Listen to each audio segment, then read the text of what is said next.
the gods that we pray and revere. There are also stories in our scriptures which involve characters, each of the characters who are like sons of daughters of two characters, which are in turn son and daughters of two characters. If you try to understand, there is a very clear understanding that each of these are actually representing a worldly concept. For example, I'll give you a quick example. Everyone in Hindu religion knows about the story of Prahalada and his love for Lord Vishnu. You can see the genealogy of that family line, and Hiranyakashipu, who was the father of Prahalada, he was son of Kashyapa, one of the Sapta rishis, and Prahlada's son was Virochana, and Virochana's son was Bali. But if you see what they each of these characters are representing in the worldly concepts, you will see it all makes sense. Kashyapa represents humanity. Hiranyakashipu uh, represents the fondness of humanity towards the glitter or light, and Prahlada, as a son of Hiranyakashipu, represents the pious nature.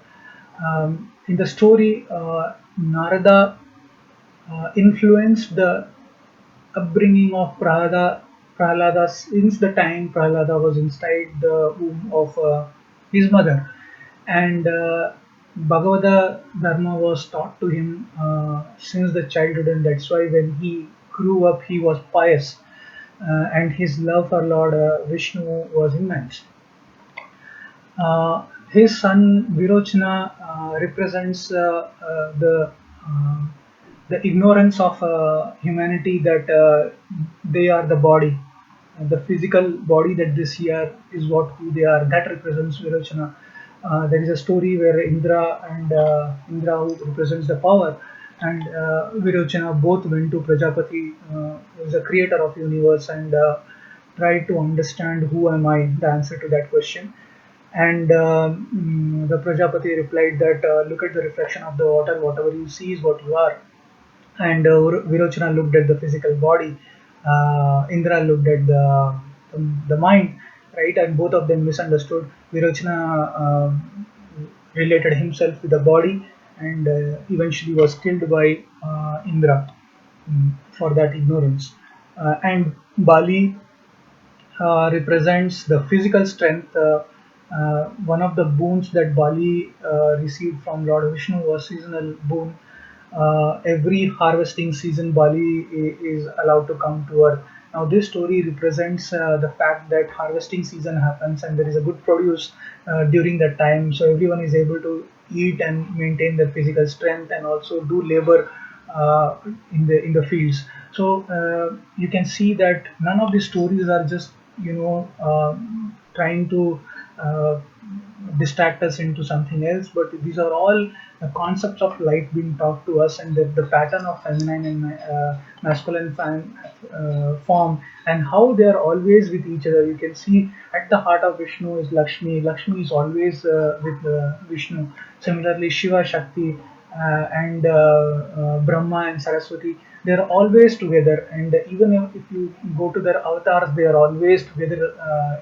Besides them as their partner in avatars also, which shows that masculine and feminine forms are always there together each other and throughout the existence, and both are non-separable.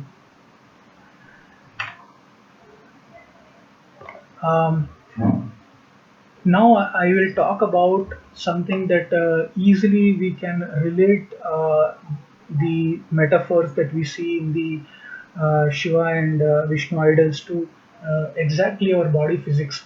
So in our this is the symbol of doctors. You might have seen in the board, but basically there is two snakes coiled around a central line. There is in some places there is a shape drawn like a spearhead here, and there is also Om drawn here, and there is a wings on the top, right? So this represents our spinal column, which most of us know. and these two snakes are representing the Ida and the Pingala nerves, which start at the root chakra or the bottom of our spinal cord and cross each other several places before they reach and finally connect at the core of the brainstem. Um, and uh, when they cross each other, in between the crossing points is the points of energy chakras, or the points where we can during meditation we can feel the concentration of energy. Now, these two nerves are very much scientifically known two nerves. In fact, in Wikipedia, you can know the name of the nerves also. The central one is not a nerve, though it's a concept. Some people say it is cerebral spinal fluid, but I'm not uh, trying to question or understand it.